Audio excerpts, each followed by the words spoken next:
चलिए समझिएगा। क्वेश्चन है, कह रहा है कि about goes 6 kilometre in an hour in still water, मतलब शांत पानी में एक नाव जो है 6 किलोमीटर चलता है घंटा में। अब नाव 6 किलोमीटर चल रहा है घंटा में, इसका मतलब हुआ नाव का स्पीड है 6 किलोमीटर पर आवर। कैसे, तो लगा दीजिए फॉर्मूला। डिस्टेंस क्या होता है, तो डिस्टेंस होता है स्पीड इनटू टाइम। अच्छा, डिस्टेंस हम लोगों को मालूम है कि 6 किलोमीटर चल रहा है, कितना देर में चल रहा है, तो 6 किलोमीटर चल रहा है, कितना देर में चल रहा है, 1 आवर में। यहाँ क्या रहेगा, ये हो गया आपका स्पीड, तो स्पीड यहाँ से आ जाएगा, स्पीड कितना, तो 6 किलोमीटर पर आवर, ये हो गया नाव का स्पीड। अब क्वेश्चन क्या कह रहे हैं, अब आगे कह रहे हैं कि अगर यही नाव जो है ये भी शांत पानी में चल रहे थे, यहाँ स्टिल वाटर है मतलब पानी शांत है, तो नाव अपना स्पीड से चल रहा है, उसमें धारा आ गया, धारा आने के चलते नाव का स्पीड बदल जाएगा। और कह रहे हैं कि जब ये धारा के अगेंस्ट जा रहा है, अगेंस्ट मतलब विपरीत दिशा में, कि पानी इधर से आ रहा है और नाव इधर से जा रहा है, तो स्पीड घट जाएगा, क्योंकि नाव जाना तो चाह रहा है उधर, लेकिन पानी इसको इधर लाना चाह रहा है, तो रिलेटिव स्पीड कम हो जाएगा। जब डायरेक्शन अपोजिट होगा तो यहाँ दोनों का स्पीड माइनस हो जाएगा। हम लोगों को यही पता लगाना है कि आखिर स्पीड क्या है, करंट का, धारा का स्पीड क्या है पता लगाना है। एक चीज़ मालूम है कि अब उतना ही डिस्टेंस मतलब कितना डिस्टेंस, 6 किलोमीटर। अब 6 किलोमीटर चलने में टाइम कितना लग रहा है, तो पहले से 3 गुना ज़्यादा टाइम लग रहा है। मतलब पहले 1 घंटा टाइम लगता था, तो अब टाइम कितना लग रहा है हमको, 3 घंटा, क्योंकि यहाँ लिख रहा है 3 घंटा ज़्यादा है।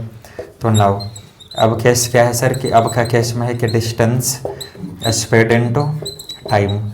अब ये बार डिस्टेंस मालूम है 6 किलोमीटर, स्पीड कितना मालूम है, स्पीड नहीं पता है, टाइम कितना, तो टाइम 3 टाइम्स लग रहा है, मतलब 3 गुना लग रहा है। पहले 1 घंटा लग रहा था, तो 1 घंटा का 3 गुना हो गया टाइम 3 आवर, 2 टाइम्स कैंसिल, तो बस स्पीड आ गया 2 किलोमीटर पर आवर।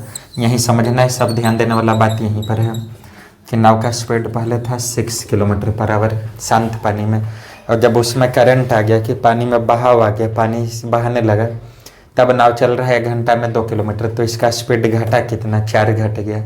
अभी घटा किसके चलते, तो ये घटा करंट के चलते। फिर समझना है कि नाव है, अब इधर पानी का स्पीड है, पानी इधर आ रहा है, नाव उधर जाना चाह रहा है। तो जिस समय पानी में कोई स्पीड नहीं था, तो नाव का उस समय अपना स्पीड था 6 किलोमीटर पर आवर। नाव इस स्पीड से चल रहा था 6 किलोमीटर पर आवर के स्पीड से, लेकिन जैसे इसमें करंट आ गया इधर से, तो नाव तो उधर जाना चाह रहा है, पानी इसको इधर लाना चाह रहा है, तो इसलिए अब नाव धीरे धीरे चल रहा है, और नाव का स्पीड अब घट के कितना हो गया, 2 हो गया। तो ये घटा किसके चलते, धारा के चलते।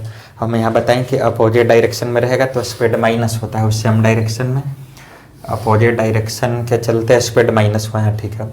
डायरेक्शन यहाँ अपोजिट है कि नाव इधर जाना चाह रहा है और पानी इधर से आ रहे हैं, लिख रहा है कि अगेंस्ट द करंट है ना, उल्टा दिशा में चल रहे हैं।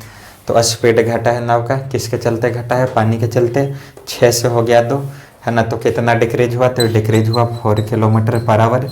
किसके चलते डिक्रीज हुआ, करंट के चलते, तो करंट का स्पीड होगा 4 किलोमीटर पर आवर, 4 किलोमीटर प्रति घंटा, यही स्पीड होगा धारा का।